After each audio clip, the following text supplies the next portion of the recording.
Hai manusia, hormati ibumu yang melahirkan dan membesarkanmu. Darah dagingmu dari air susunya, jiwa ragamu dari kasih sayangnya. Dialah manusia satu-satunya yang menyayangimu tanpa ada batasnya.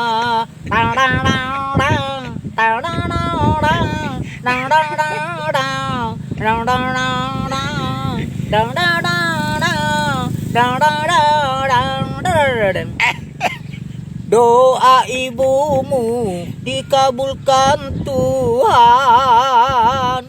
dan kutukannya jadi kenyataan.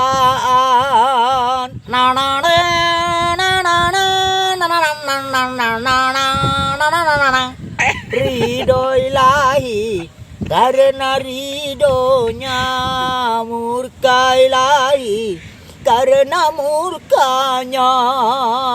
Bila kau sayang pada kekasih, lebih sayanglah pada ibumu.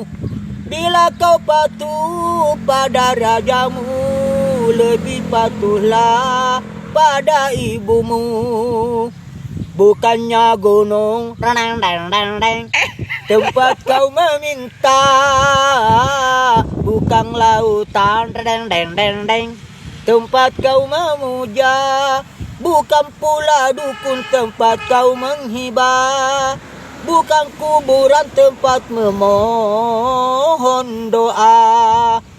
Tiada keramat yang ampuh di dunia selain dari doa ibumu juga. Hehehe, hehehe, hehehe, hehehe, hehehe, hehehe.